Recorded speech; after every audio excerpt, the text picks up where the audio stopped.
Sorry, Omen Kitten, but now you will never know what happened in the warehouse this morning. It will be a mystery for all time. Welcome, everyone. My name is Josh Foreman. I'm sometimes crafty, I'm sometimes creative. I'm the Crafty Creative Show. I make books. Look at this. Fantasy adventure novels. Just check them out on Amazon today. They're on Kindle and hardback. I fill them with a ton of beautiful maps and illustrations, and they've got great ratings. If you like fantasy and adventure, or fantasy adventure, please check them out. I also do create the characters for said novels and other things, all sorts of nerdy things. For instance, my favorite game ever is the Shadow of the Colossus, and so this is a head that I scratch built for. This is the 6th Colossus, Barba, and he's getting slain by Wander up there. But a very long-term project that I've been working on is completing this Colossus, which is done. The rest of his body is around. And then, in addition to that, I'm building the environment that he is in, which is going to be a room-sized diorama. And so, to that end, that's what we're working on today.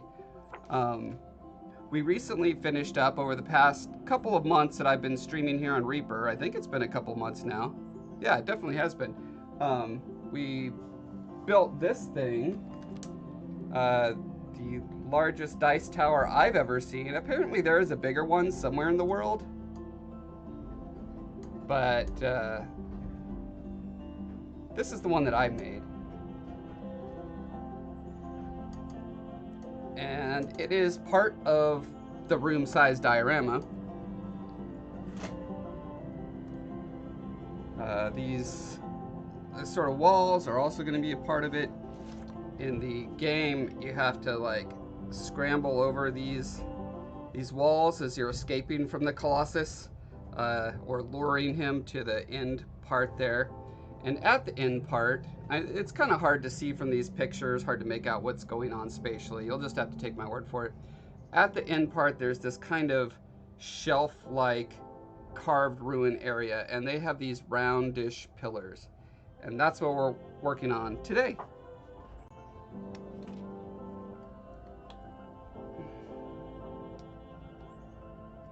Thanks, Abe Vazin and Hookie Girl. So, this is my work on the pillars so far. I can't remember how many, but I've got them all kind of based out here. I think there's taller ones on the bottom, and then shorter ones as they go up.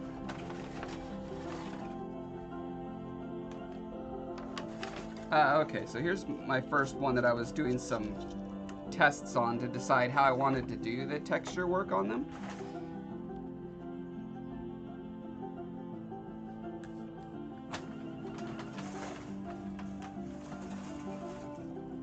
Okay, here's another test one where I was trying to figure out how I was gonna do the bases and the tops, which there are words for those that I can't think of right now.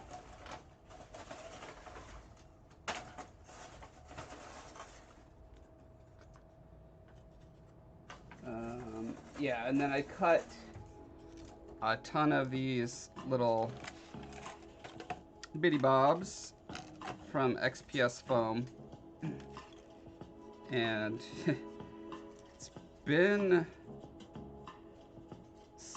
probably 2 or 3 months since I worked on this, so I'm kind of like reacquainting myself with what I was planning to do with these. It may have been something as simple as like the wedding cake style stacks. Got a pretty good reference of what the base of the pillar looks like here. And it definitely does do that like stair-steppy thing going up. But the stair-steppies that I have are just like a very different, proportionately, they're very different, right? So one of the things, and I think that's why I was kind of going more in this direction, where I'm using, this is like a dip container lid as a base thing,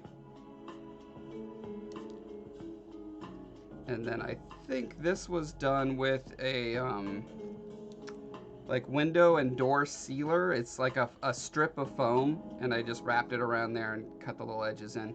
I'm not totally happy with this. It's rougher than I would like.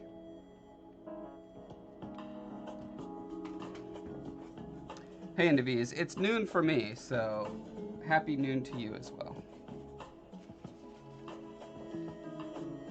Is Twitch being twitchy for you?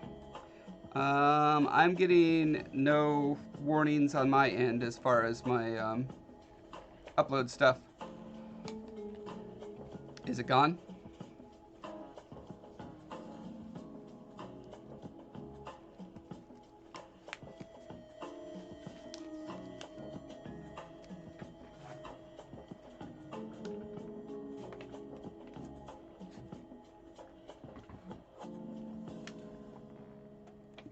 Had some, but it's okay now. Anyway, so I had this idea. I've been using, or I did a test with this stuff called black something. Hold on.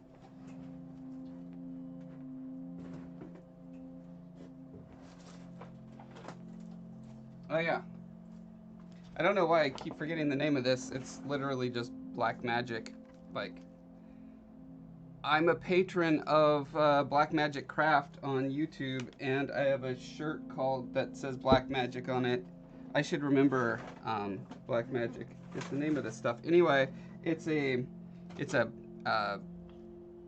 sculptable blob of EVA. Is that the kind of foam that's used in cosplay all the time? Whatever that foam is that people use for cosplay.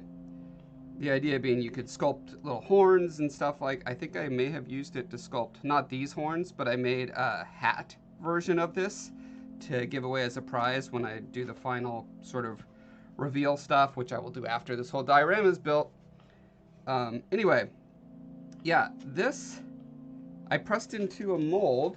I've got these, it's like, I think they're for fondant. Is that how you pronounce the sugar garbage that they put on decorative cakes? Yeah, I found a set of these molds for pretty cheap. And so I was just doing some tests, like what happens when I press it in? Can I use that for dioramas? And the answer is, yeah, it gives you a pretty, like, semi-flexible. It is still, it will break at some point. You can see there it's starting to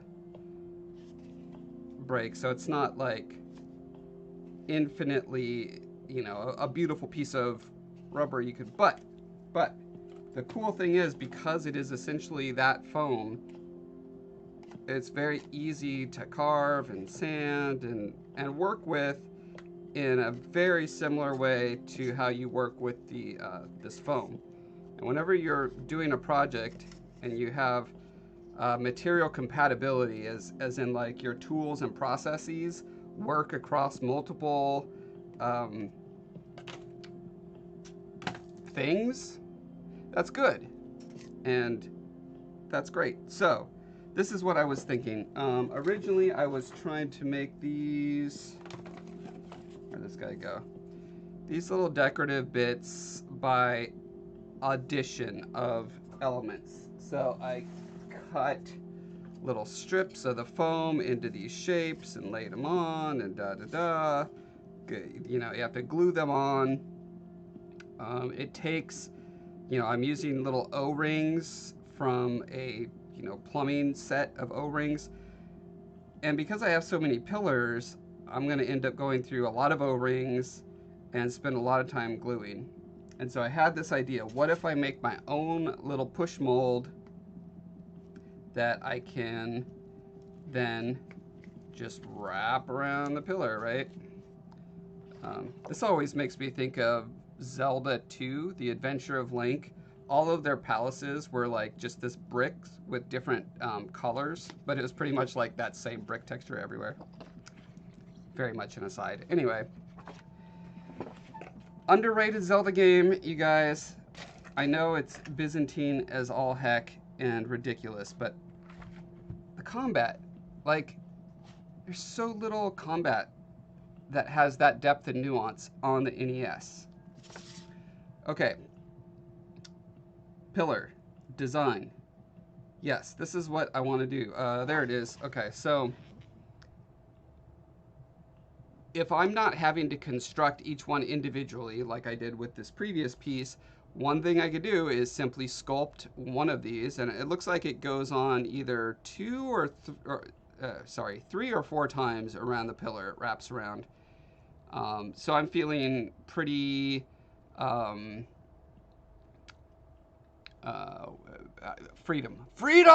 I have freedom to do whatever I want. That's the point. So I'm going to sculpt this pattern onto a flat thing, make a mold out of it, and see how that works on the pillars. That's my plan. Omen Kitten, you agree that Zelda 2 is underrated and has great combat? Excellent. I'm glad someone agrees with me. I feel like that is one that's ripe for a HD remake.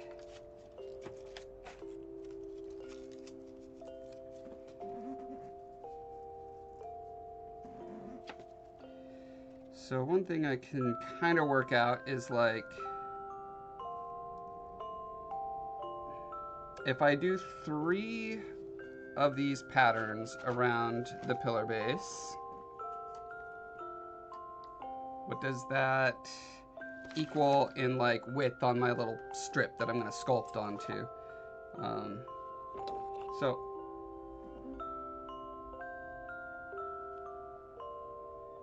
I thought I had my little ribbon ruler here, although that's not even necessary. Just taking a piece of string or wire. There we go. Okay. So I can just wrap it around.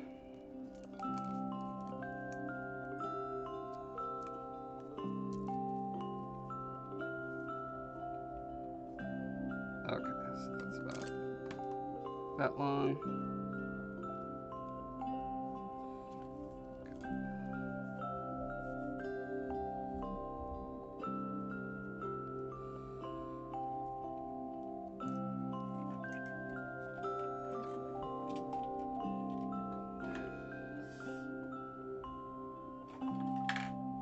Man, all of my normal tools are just like disappeared on me.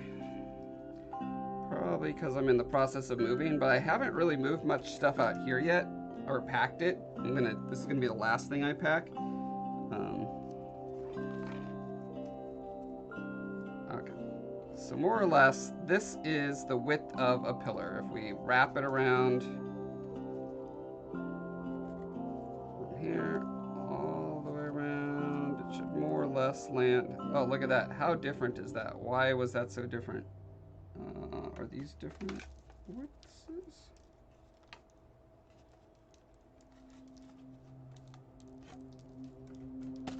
Okay, now I've confused myself. Love to see more of the top-down games being converted to 3D while retaining their essence. Yep.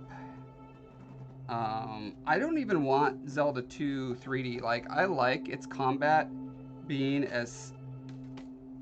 It's, to me, it's like brilliant because it is 2D and it's literally binary, but because it's binary on 2 parties' parts. So you've got your enemy that can block high or block low and attack high or attack low, and you can do the same. You have like a rock, paper, scissors dynamic in a sense, but it's a timing version of that. So you always have this like, it's so clear and crisp. That's what I like about it. In 3D, it's so much harder to gauge that kind of thing. They did it a little bit in Ocarina of Time and some of the others, but I don't know. It just wasn't... It's not as clear when it's not 2D and like simple sprite animations where it's very evident. Okay. Do I just go get my... No, I can't get my ribbon because my ribbon is packed. Here we go. This will be my ribbon.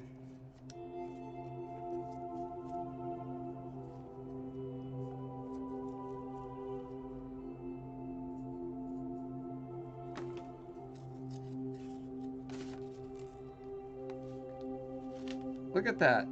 This confirms it. why is it that when I roll it over, okay, when I do this and roll it, I mean, this is a lot less precise, obviously, because it's kind of wiggling back and forth, but I would still expect it to be somewhat close, and it's always off by like half an inch. Probably not important because there is like space between the patterns, and that space can be whatever I deem it to be. So like, for instance, this one is, let's see, it's this wide, right? So if we put a gap, say this big, and we put the next one here, here, oof. Yeah, interesting. So, like, if this was the same width, it would have to pretty much touch the other sides or have a very small gap between them. Which is, I guess that's pretty accurate to this. Yeah.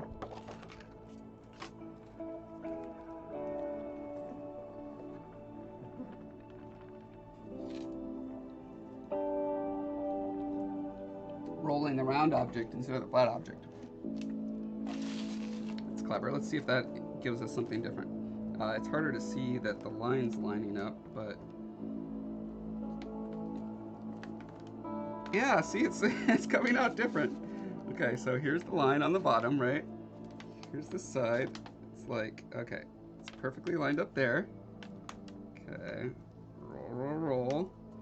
Look at, oh, it's totally different this time.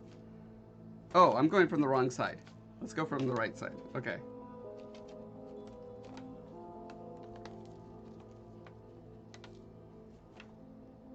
Yeah, it's still off by like a quarter to half an inch. So, whatever. I think the important thing is I can look at this and say, okay, make it a little bit thinner than this and we're golden. Because again, I could space them however I need to. Now, since these, and let me just like quadruple check. Yeah, so these are like coming up out of the surface. They're not carved into it. It means that what I can do is make a mold, like I can sculpt the mold rather than sculpting the design and then making a mold of the design and then pressing my finals out of that. I can just start straight up with a mold. It's a little trickier as from a sculpting perspective, but it's not crazy. And I do kind of like how much taller this is. But, oh, right, that was the other thing I was thinking is, do I want to actually bake in to my mold these edges? And I think that's probably a good idea. So, the way to do that then, by the way, I'm going to be using Epoxy Sculpt. But now I'm wondering, do I actually want to use Sculpey? Because then I could bake it. Sculpey's a little more fragile. But for a push mold, that really shouldn't matter. I'm trying to think like for the, because I'm going to be pushing this material into it, and then you have to wait for it to dry, and then you pull it out. Although now I'm second guessing. Maybe I don't need to wait for it to dry. If I pack the stuff on there and then just use it as a stamp and like roll it over, which then makes me think, ooh, maybe it could be even cooler to actually have the stamp, since it's the only thing that's ever going to be used for is these pillars. I could actually make it a third of this, a curved section. Assuming that there's no undercuts. I would need to make sure that all the designs are fairly rounded, which I think they are. And even if they aren't, I could get away with that just fine. And that's making me wonder, do I just want to just build off of what's already here? I could add the additional details on this. That's not doing the mold part of it. Sculpting the mold, that would mean another 2 steps. So I would make this, wait for it to set up, then make a mold of this section of it, pop that off, and then use that to do the press part of it. I kind of think that's a good way to do it though, because that way it's going to be totally accurate. I already know that it fits. I already know that it will replicate properly. Yeah, I think that's what I'm going to do. I'm just going to build right off of this.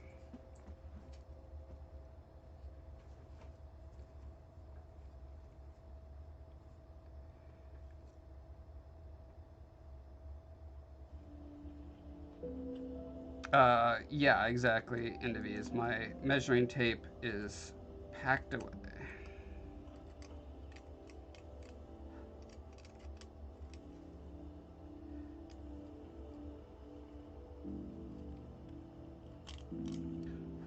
We get our keys for the new place on, not, wait. Oh yeah, literally a week from today, right? It's the 20th, yeah.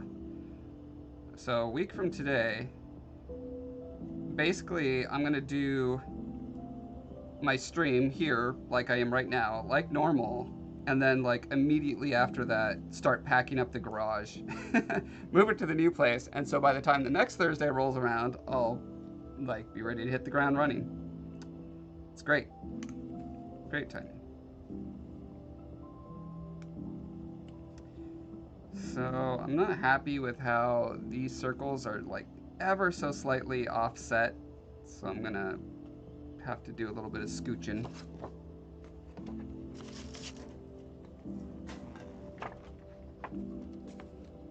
You're closing on the 4th? New home and new potential, that's right.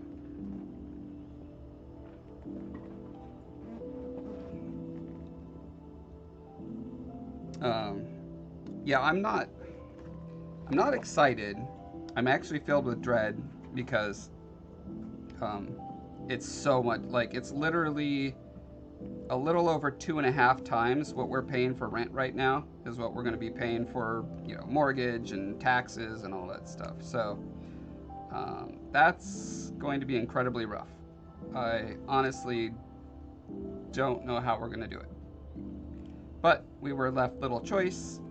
Our current landlord is using the house to house his brother-in-law or something who has a baby and is, I guess, kind of homeless, like living with his dad or something. It's like, okay, well, that's valid, I guess. Sucks for us.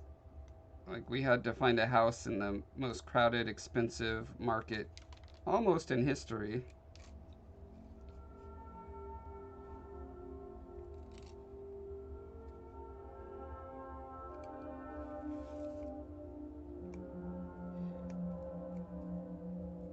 But on the good news is that we found a place that has a downstairs that is just barely large enough to be able to house Heather's parents. Like, they're aging, like her dad has Parkinson's. They need better medical care than they're getting where they live now. They live out on the Oregon coast, which is beautiful and a wonderful place to visit, but not a good place to live if you need comprehensive medical care. So they will probably be moving in with us sometime near the end of the year or maybe sometime early next year. And that will help with the finances a little bit, make things a little easier to breathe, hopefully.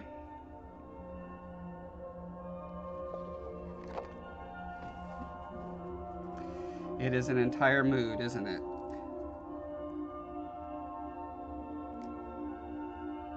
What's your situation, Omen Kitten? Are you moving into like a bigger, nicer place? Hopefully one you could afford. It's like the house I'm moving into is technically bigger, but we still have to downsize quite a bit because we're having another family moving with us, you know. So it's like basically the upstairs is very similar to the layout that we have in our current house. It's just a couple hundred square feet smaller. So like every bedroom is a little smaller. And it's totally open floor plan, so the kitchen, dining room, living room are all like one big room. Which then makes me really sad because I have like a full wall that's like, I don't know, 15 feet long of full-size bookshelves full of all my reference books and a bunch of like video game nerd statues, right? Just from games I've worked on and games that I love, and I'll have kind of no place to display those anymore.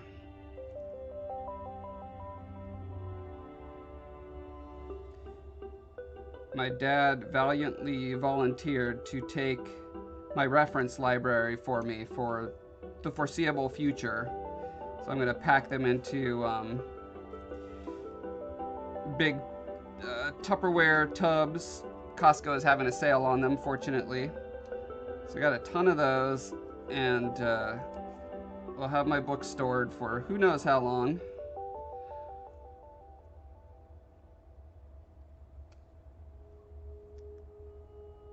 Okay, I feel like this is probably a good starting point, and I can start sculpting on top of this.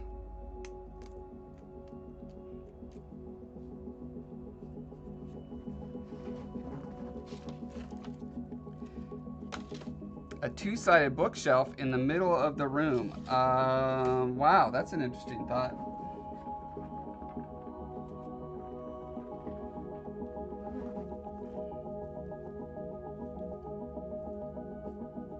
That's kind of a legitimately interesting thought. I'm gonna have to think about that.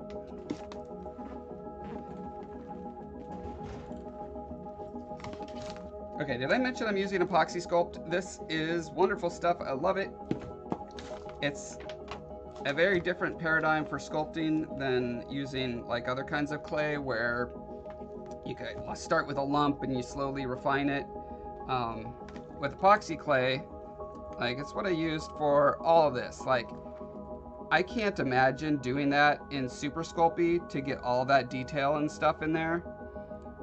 The way it works with epoxy sculpt is you start with a basic blobby form, and then you go and you sand, and carve and whittle, and then you like add another layer of little strips or details and stuff, and then after that sets, you sand and whittle and carve, and you just continue that process until it looks good. So that's probably how this will end up going. Mom created a walk-in closet using bookshelves to block off a portion of her room. Installed an LED light bar and a clothing rod. Nice. That's pretty clever. When it gets old, it starts getting this yellowish residue on it. But does that matter? No, it does not. This is probably, I don't know, 7 or 8 years old at this point, and it's just fine. Speaking of LEDs, one of the crazy things about this new house that we got, it's got all these like really weird custom upgrades to it. One of which is LED strips in all 3 of the bedrooms that go around the like top. And so you can have like crazy LED light shows in your bedroom whenever you want. Probably start out with, it's probably more than I need, really. No, well, I guess if I'm doing the base thing, actually, if I'm doing the base thing, ooh, I think I'm gonna want to cut off, I'm gonna want to cut this down a little bit, that's right.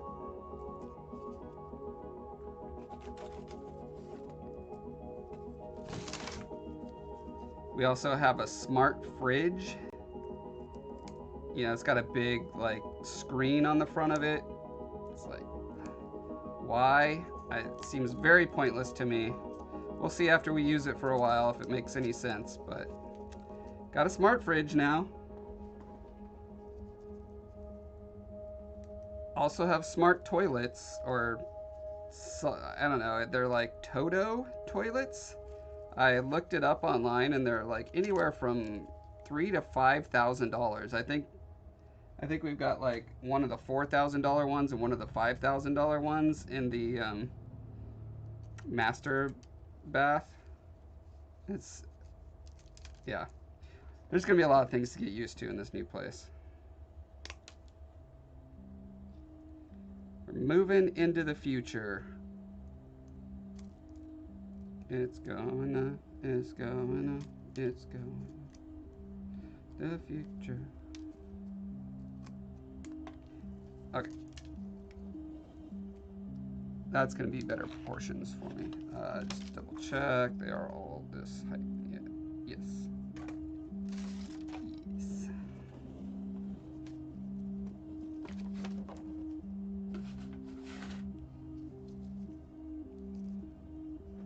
Smart fridges are supposed to be good for ADHD. You can ignore them just as much as everything else. Well, the funny thing is, Endeavy, is that the house is the only way we're able to get it is because it was so much under market value. Like, they really messed up on the listing. Like, it had some things listed that were like accidentally checkboxed, like the big one that would warn off a lot of people. It said it had rodent and insect damage, and after following up on that, they were like, oh wait, that we accidentally ticked that box, it's not true. And so we're like, okay, well, because obviously we can't just take people at their word that that's true, we need our own inspector to go through, and they did, and they confirmed, no, there's not wood damage from insects. And then on top of that, they did not list the fact that they had air conditioner, which in this region is pretty rare. Oh, another kind of warning flag they had is they had what is it called? It's when you like do an addition to your house without getting permission from the government first. What is that called? Unlicensed? I don't know. The previous owner obviously was like a builder type person. He knew what he was doing. Like, they replaced the wiring and stuff like that. The house is from '78, so you know it's no spring chicken, but it's not ancient. Unpermitted. That's the word. Yeah. So there's like a back patio thing that is unpermitted. And then some of the pictures of the house, for whatever reason, they did not paint the kids' rooms, and they're like super garish, like Pepto-Bismol pink, and the other one is like got a giant Elsa sticker on the wall. And those kind of things, like, it doesn't bother me. I don't care. Like, I understand it takes a day to paint over that stuff and problem solved, but it definitely hurts your, you know. There are people that have zero imagination, and they see that, they're like, I can't live in a room that's all pink, you know. Wasn't a problem for us. But anyway, there were a variety of reasons that we, like, lucked out in getting this place. It's definitely, we got it pretty significantly under market value, because in our neighborhood, there are these little, like, modest 3-bedroom houses like the one that we're in right now that are literally going for $1 million, literally $1 million for the, and they're built, these are built in like the 60s, and they're just kind of like dumpy, cheap little houses, but Seattle area is just getting filled up with Chinese investors and other real estate investment groups who will literally buy sight unseen. They just buy the property like almost like the way bots will buy consoles, you know, the second they come out. And then on top of that, you've got all these millionaires who are fleeing from California taxes and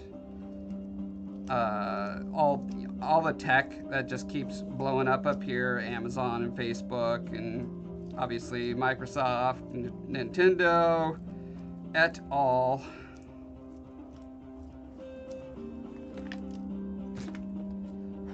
So all that to say, someone who makes an artist's salary, yes, I am in tech, technically, but pretty much the lowest paying part of tech you could get in, except for QA. I'm paid better than QA. Other than them, artists are about as low as you can get, so we're pretty modest in comparison to a lot of these other people who are snagging things up super fast.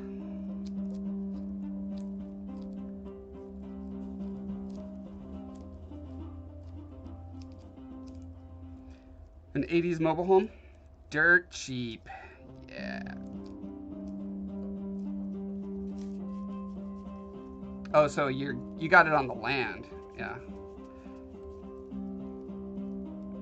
Got a third of an acre for $225. Not bad. Yeah, I was actually looking at Austin real estate about a year and a half ago, because I was applying at Retro Studios to work on the next Metroid game, and sadly I can't talk about all the scandalous things I learned going on, shenanigans going on with that, but yeah, Austin is a super cool place.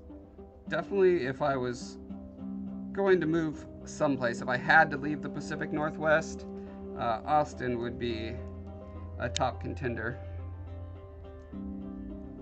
QA is what you're studying. Instantly 6 figures, really? Not in video games, I assume. In video games, QA is like the equivalent of the mailroom. It's where you start.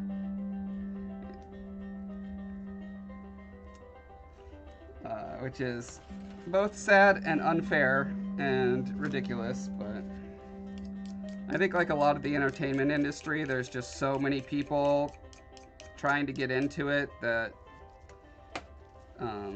you know, companies can basically be unfair about things.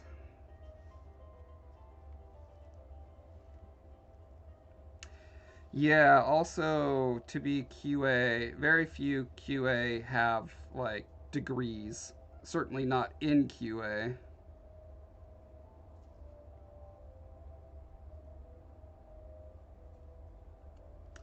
But 6 figures in Austin, that's a nice life right there. I wish you luck on that.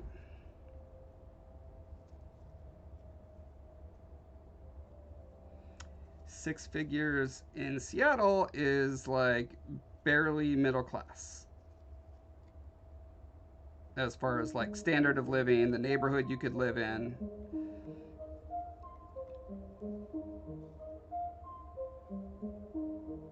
At least, you know, obviously low 6 figures.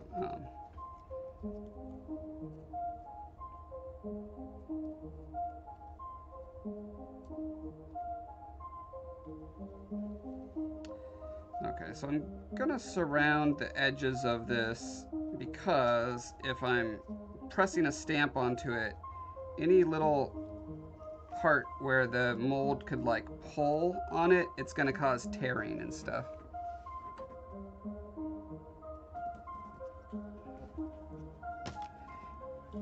Yeah, Endivies is very good at finding bugs, that's for sure. That is part of the job of QA.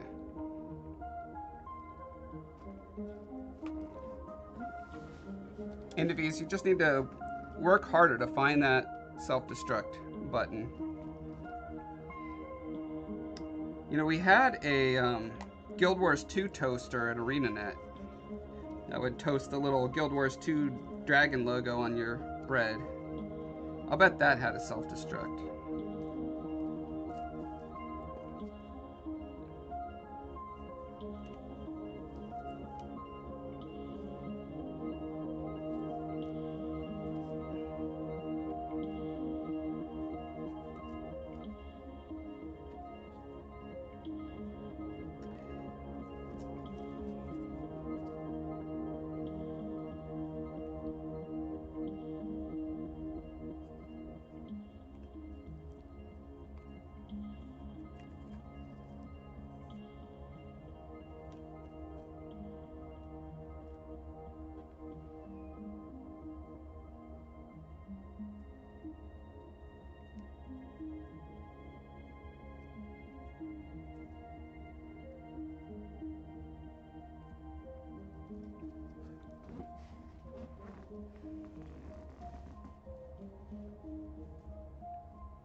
Need to have a look at a specific one coming out.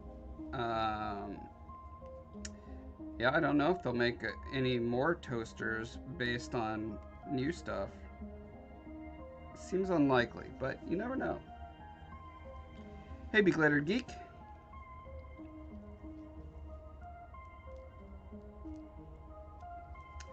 Yeah, I mean, the number one question with the toaster is, can I use it to make toast while I'm in the bath, right? Because to me, that's the most important thing about a toaster. I need to be able to make toast while I'm taking a bath. On my lap. I want it on my lap.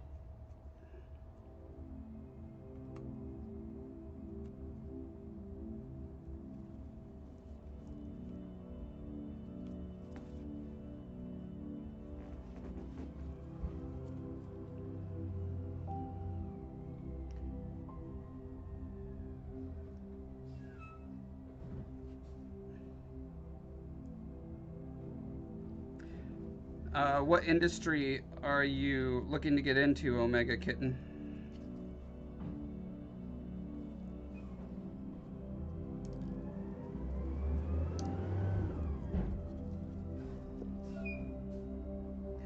I mean, Austin is definitely blowing up in the tech scene. It's got a little bit of everything now.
This kind of has three primary sort of rings. I think what I'll do is I'll make this the center one, and then I'll do an outer ring and an inner ring.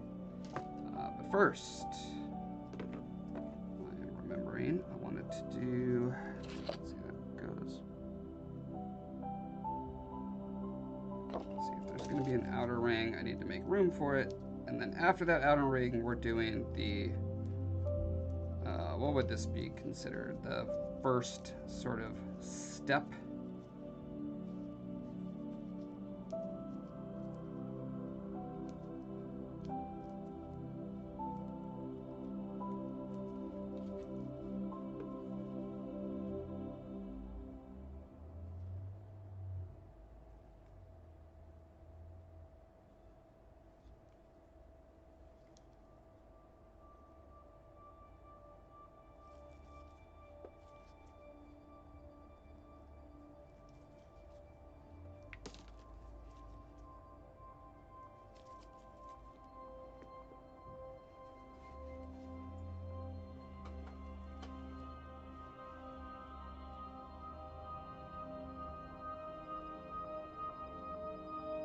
Don't want to do the hardware testing, so you don't want to be the one who gets in the bathtub with the toaster.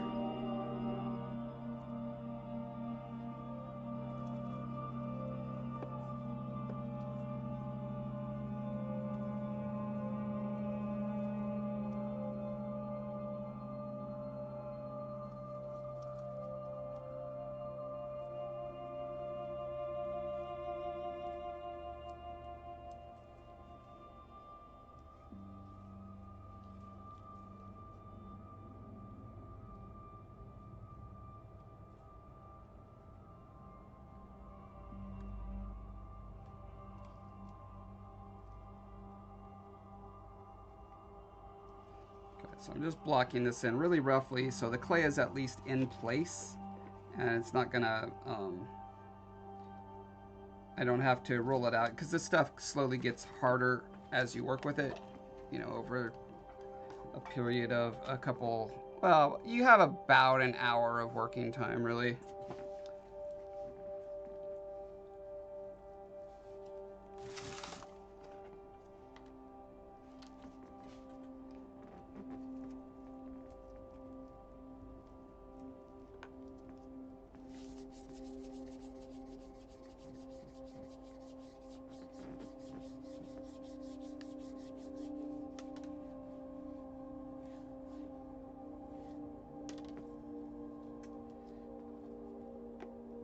Yeah, I do love this area, like, in general. Oh man, today is like the perfect day. It's that like 72 degrees, light breeze. It's got like the Pixar sky, you know, perfectly blue with just the white puffy clouds, birds singing. I just had to go stand out there for like 10 minutes and appreciate it today.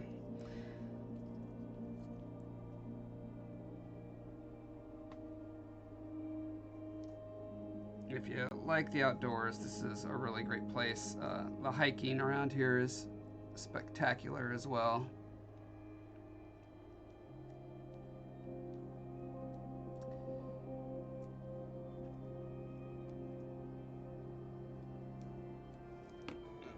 Oh, this might be an important call. One sec. Hello? This is. Good. Yeah.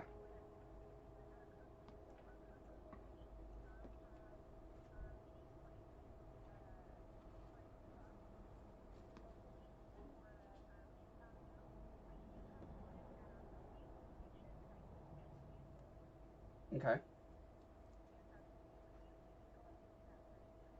Sure. Is it possible to drop it off at a different location, or do I have to take it back to that Bellevue one?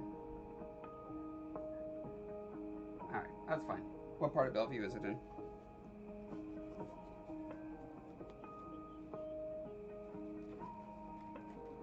Okay.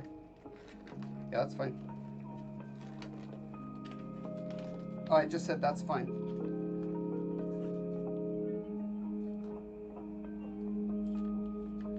Okay. Thanks. You too. Bye.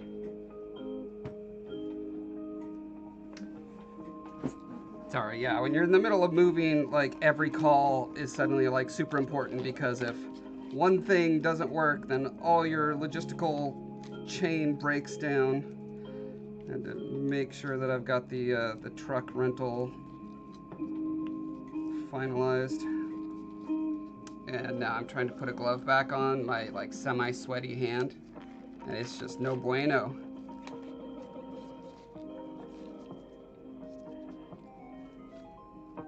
Come on, you can do it. You can do it, little glove. Oh, the worst part is when you get it like 99% of the way there, and then you pull a little bit too hard, and a finger rips off. You're just like, oh.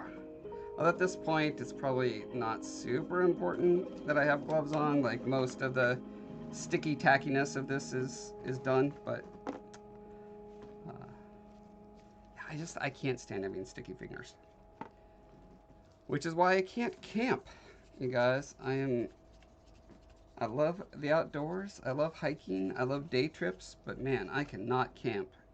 If I don't have a way to wash my hands continually and not have to touch dirty things, I kind of have a little bit of a breakdown. No, that's not true. I don't have a breakdown. I just feel unease at all times if my hands are not clean.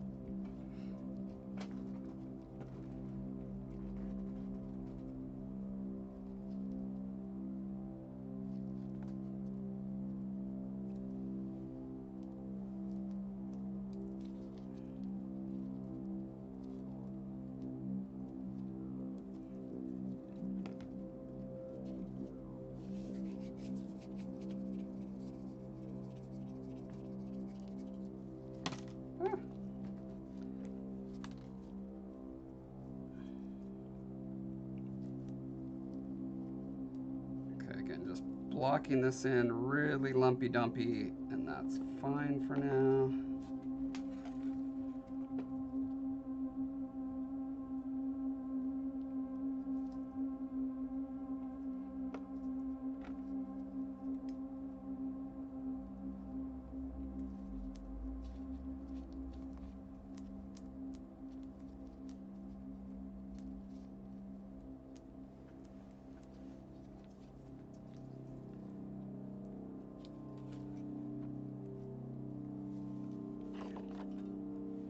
And now this base ring has like a little bit of a little like indent in it, and then there's another step out. So I need to make sure that whatever my indent is, let's say it's something like this.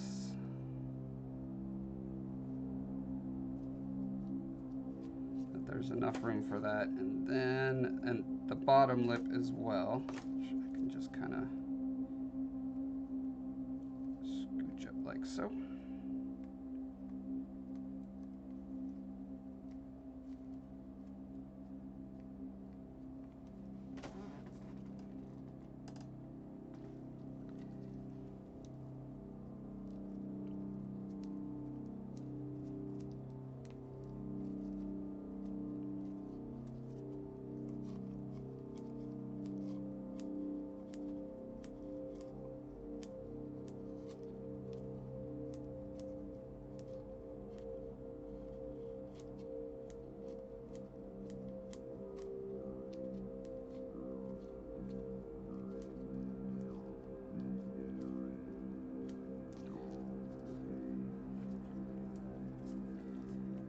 I do feel like one thing that I figured out with the this black magic material is that the thicker it gets, the longer, like it can take a long time to set. So I'm trying to kind of underplay how much dimensionality is dimensionality the right word? I don't know. How far the clay sticks out of the surface, because that's going to impact how long it takes me to make each of these, since I'm going to have to make 3 stamps for every pillar, and I've got like, I don't even know, 9 to 12 pillars, something like that. Yeah, I just want to keep that in mind.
As the stuff ages, it gets harder and harder to roll into little snakes. It just starts breaking.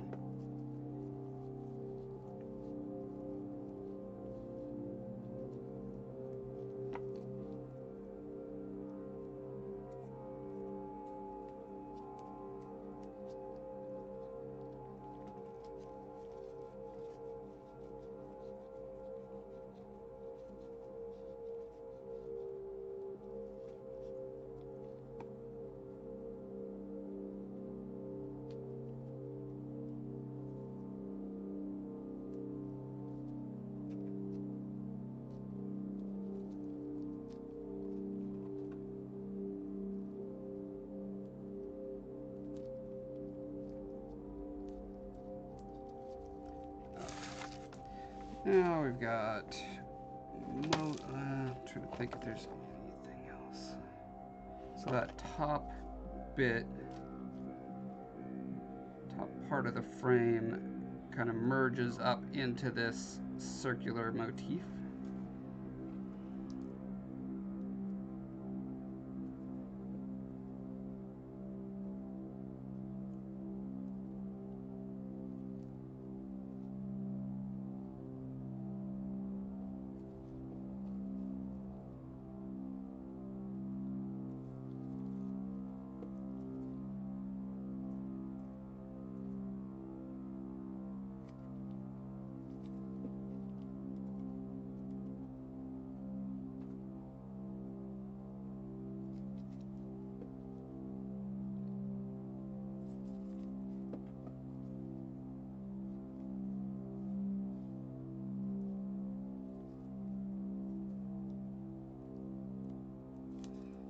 Again, being very mindful of creating an undercut here, so I really need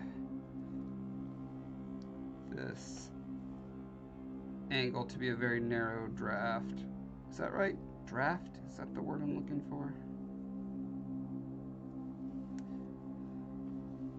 Going back to my industrial design education at the Art Institute of Seattle in the early and mid 90s. And coming up blank.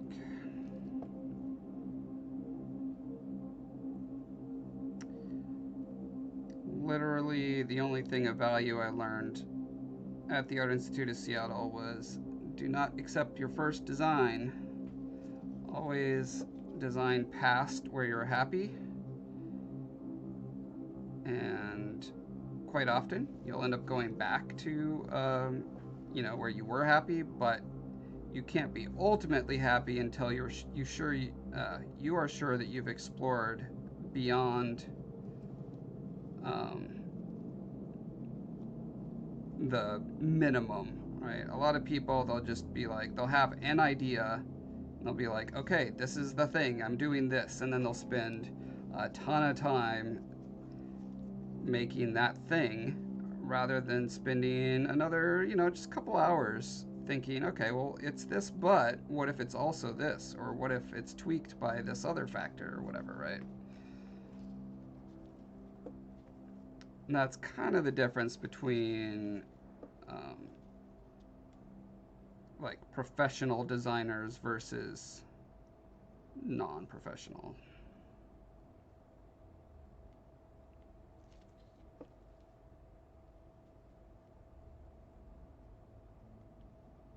Takes a little bit of discipline to slow your roll, because you're usually pretty excited about your idea and you just want to make it happen, make it a thing. But to fundamentally question it and say, okay, but could it be better, is a discipline.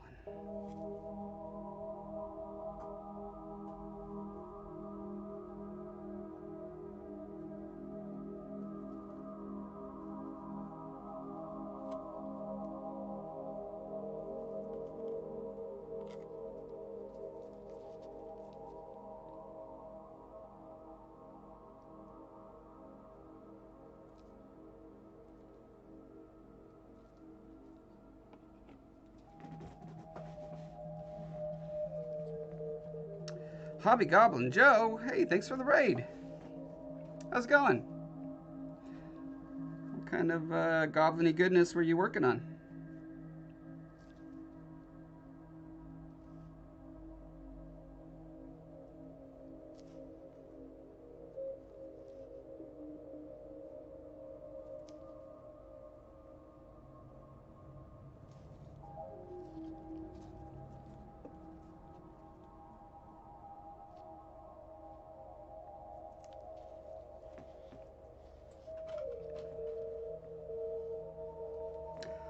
Warhammer USA.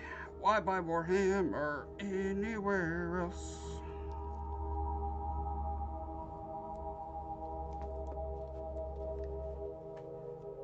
The Ruined Temple. Cool. I'm working on a Ruined Temple myself right now. I'm Big fan. Love them ruined temples.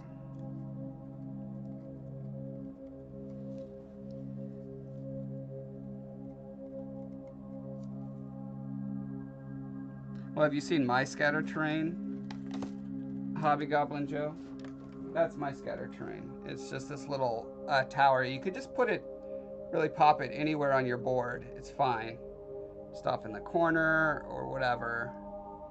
And, you know, your heroes can go through here. Travel up the tower. It's great. That's right. I call it the teeny tiny tower.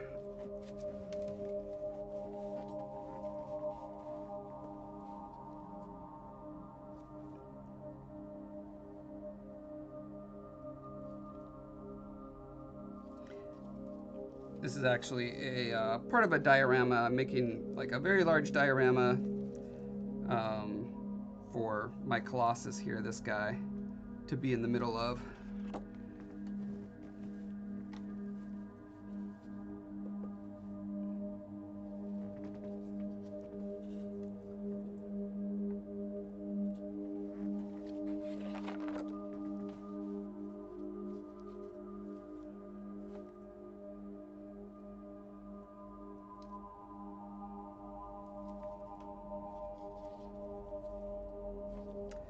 One thing I'm thinking is that, you know, I'm using these like cheap little plastic, you know, thin PVC pipes.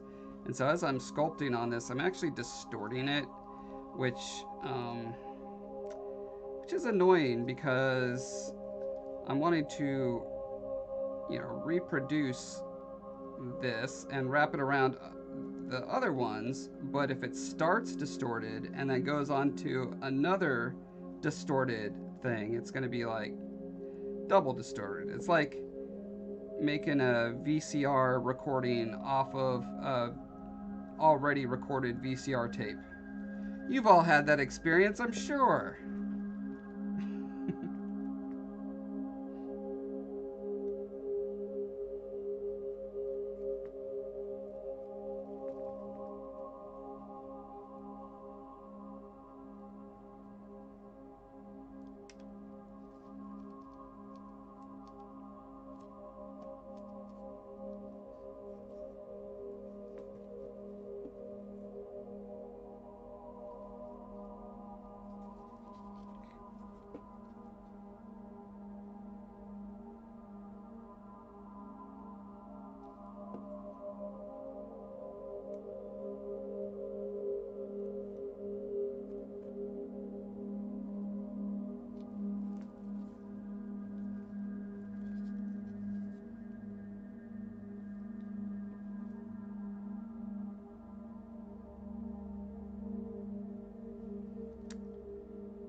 Try to decide at this point, am I like worried about getting the little the sort of depth between the layers, or do I focus more on getting the kind of curves and silhouettes right? And usually the answer is focus on the curves and silhouettes, because it's a lot easier to add like the little lips and stuff on there after or on a solid foundation. If everything is kind of wobbly because you were trying to add all the topology correctly, then you end up kind of trying to put lipstick on a pig, as it were. We've all been there, right? You make a videotape of yourself putting lipstick on your pig, and then you make a copy of that copy, and you sell it on eBay, and people return it because they're like, the quality of this pig lipstick application video is so bad, I could barely tell which was the pig and which was you.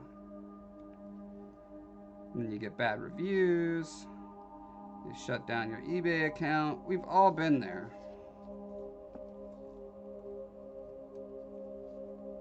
You have to sell your pig for bacon.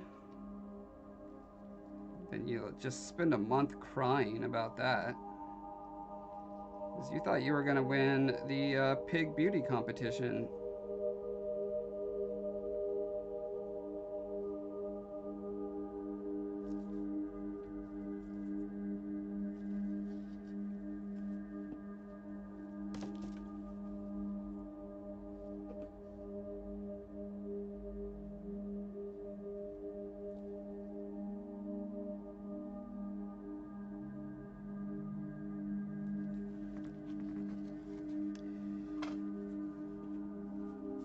Oh, I don't know. The lipstick is ruined. I mean, how picky are you?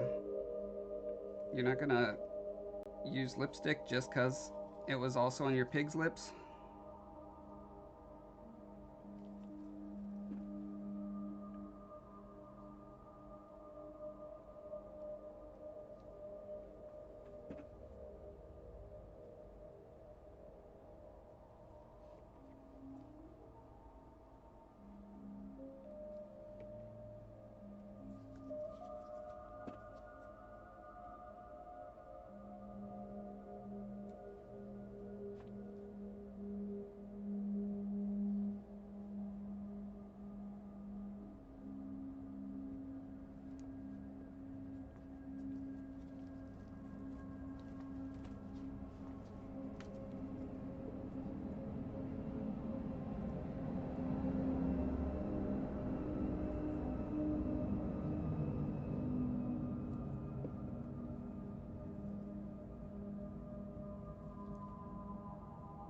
I mean, I assume that you keep your pig clean. Like, you take baths with your pig, right?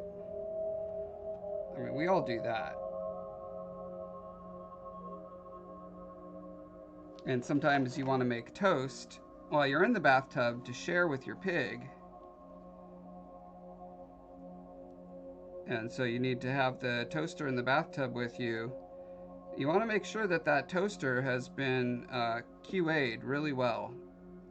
That some QA tester has had that toaster in a bathtub with them with a pig trying to make toast for their pig.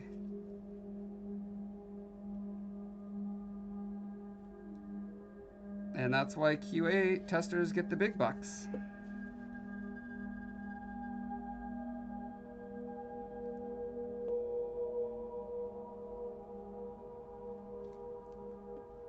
No, I'm not drunk or high. I'm actually, this is a callback to a previous conversation we had.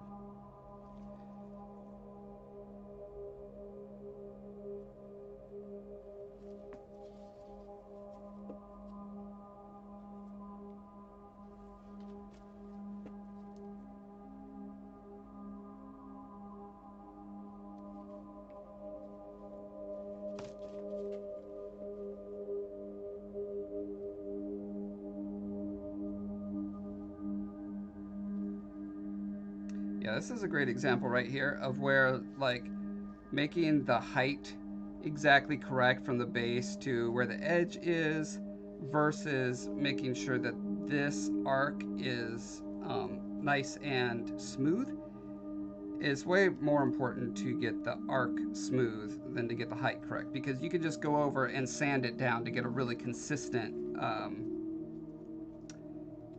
to topology. I'm just going to call it topology, just video game speak.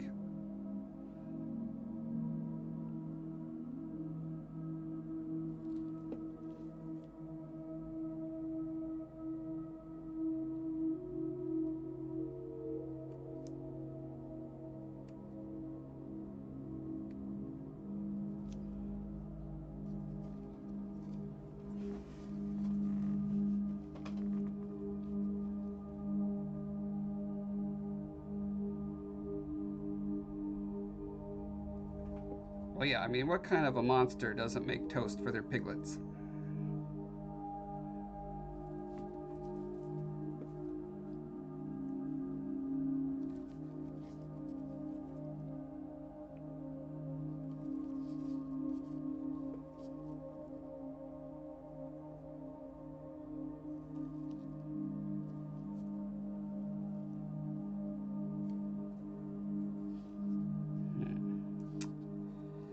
So I am concerned with actually with how far this is sticking out there. I think what I'm gonna need to do is like shave it down and then just add a indent rather than making this a, let's see, a ridge, I guess I'd call it, that sticks out.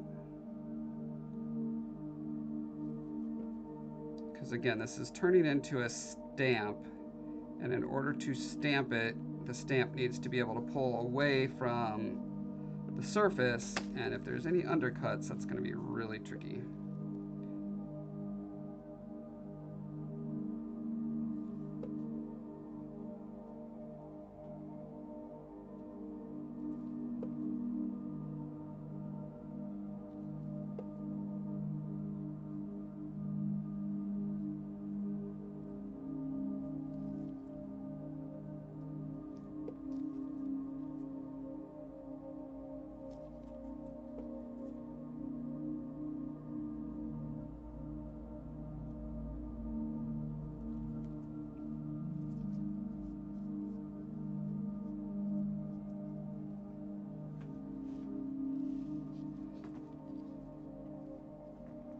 Can't see shapes, just colors.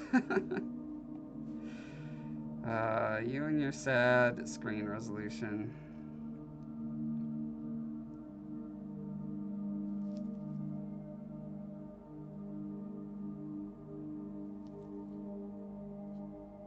Have you tried asking Germany to just give you more bandwidth?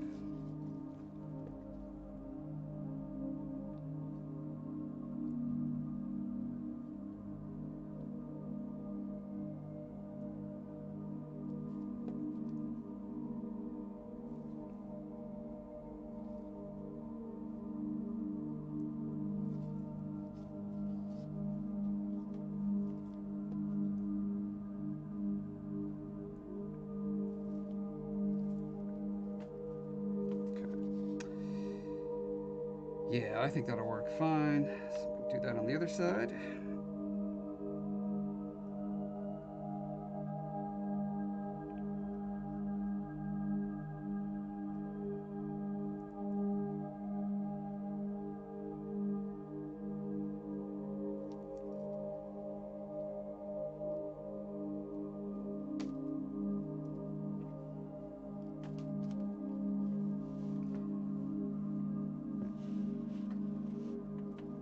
Oh, is Germany flooding? I didn't know that. Is it the Rhine? What part of Germany is flooding?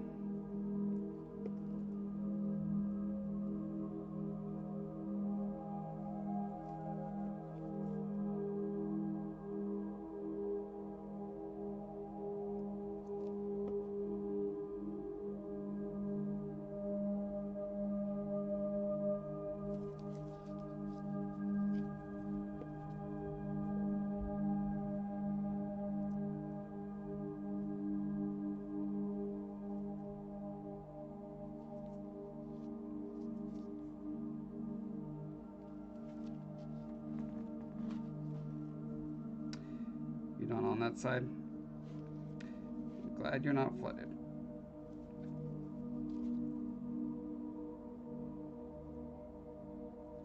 That's literally the only river that I know from Germany, so I'm really satisfied with myself that I got so lucky that that is also the river that is flooding.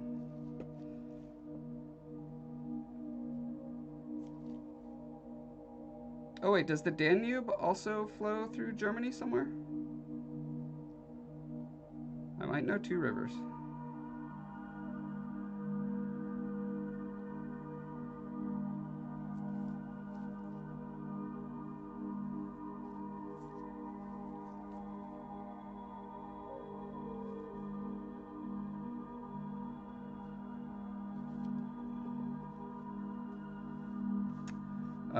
Danube. God, I have no idea how to spell it, but it sounds like Danube,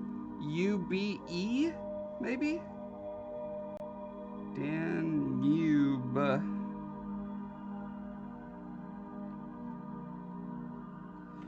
From the hit song Blue Danube. Because I which I think is French, but it might be one of those rivers that either is like between France and Germany or goes through both of them. Or I could be just completely confused. For all I know, it's in Mexico.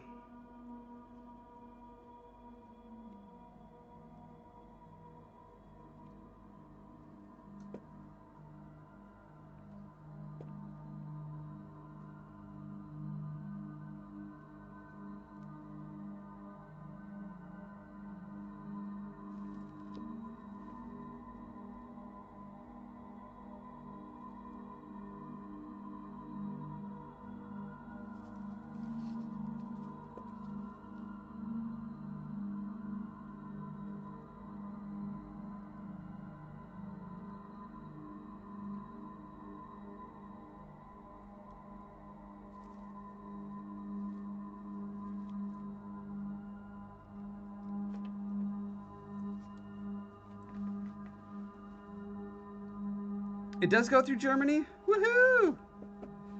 I'm a geography whiz.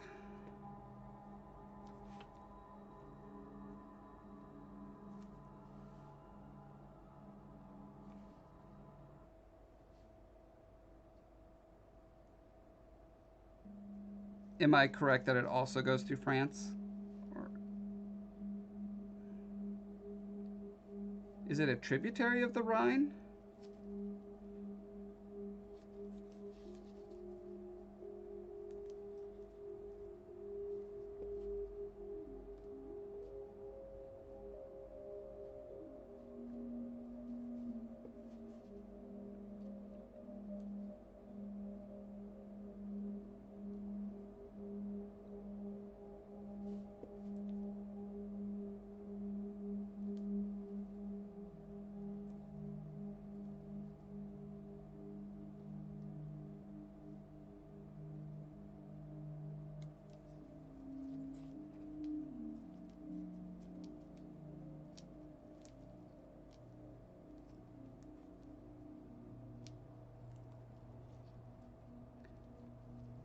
Oh, it does not go through France. Boo. Go towards Austria. Okay. If I know the one in Berlin. Is it called the Berlin River? That's my first guess.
Green Oaks Gaming, this is epoxy sculpt.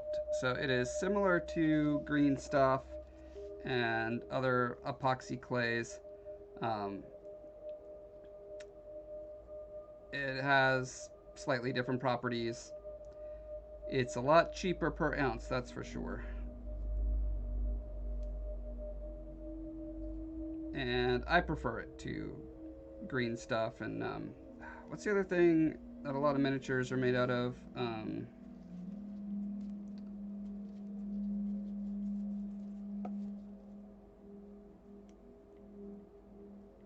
Something I can't remember. Anyway, yeah, it's a two-part epoxy. You mix the two parts together, and then you have about an hour, hour and a half of decent working time with it. And I'm coming pretty close to that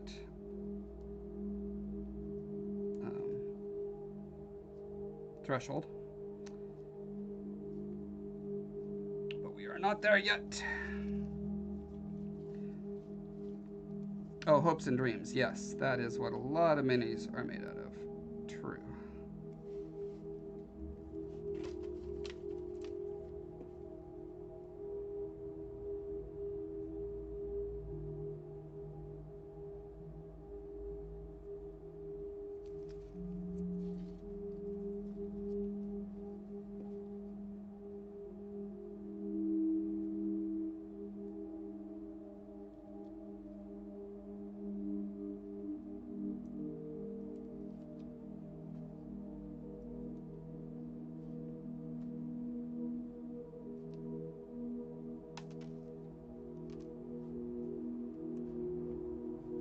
Although I have seen some artists make minis out of gumption and sarcasm.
Let me get a what is this called? Like a blade McThingy. That's what I need. Caution, sharp blades. Ow, my eye. Okay. This can help me get a straighter sort of cut, in theory. Again, it's all theory.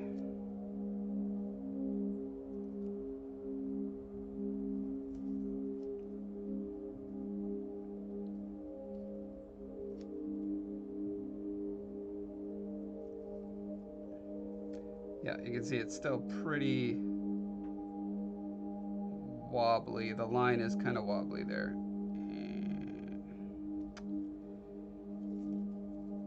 So this is not the panacea I had hoped for.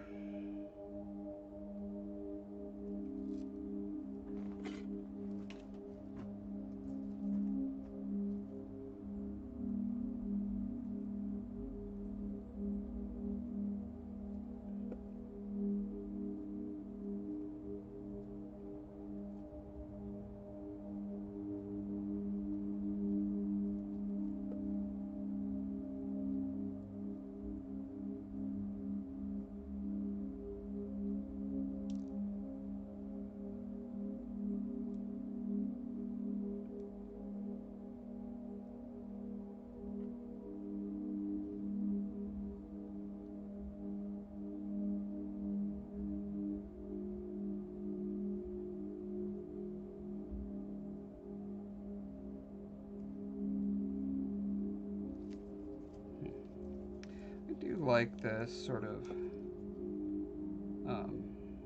U-shaped trench that I was getting with this tool.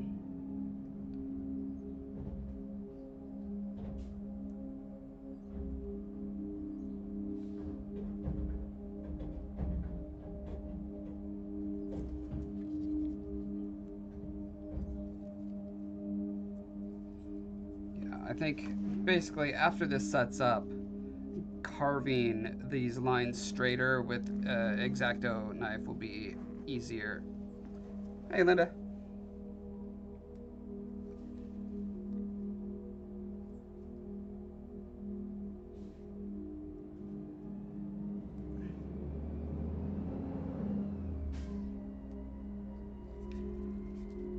Also debating if I want to do a little bit. Yeah, I might as well. A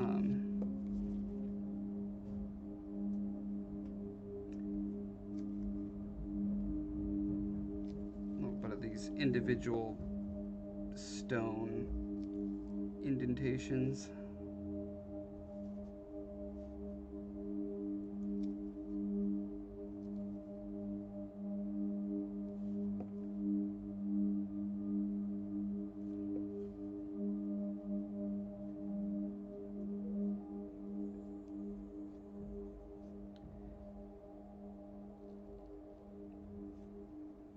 Although I am treating the columns as though they are carved from like a single piece, because this whole section looks like it's carved out of cliff, so it was done subtractively as opposed to bringing in stones and stacking them up, right? So that's just kind of a fundamentally different ruins paradigm. But the funny thing is that often when these ruins are made in real life, ruins, they're not ruins when they're first made. This architecture, this carved architecture, when it's made, oftentimes they will like fake carve in individual blocks because that's kind of the architecture that people are used to, I guess, is the theory. It's kind of like the theory of Doric columns in Greek architecture, is that originally pillars for temples and large buildings were made out of like wood and palm leaves and stuff like that. And so when they started carving them out of stone, they were recreating what already existed, just in a different medium, right? So they were carving plant-like motifs into the stone because that's the expectation of people. I think sort of a weird modern corollary I pulled of that is in sound design. Like if you watch a TV show or a movie where someone gets punched, if you don't hear that fake punch sound, it feels wrong. It's like, oh, I guess they didn't actually hit. And it's like, well, in real life, that's not what punches sound like.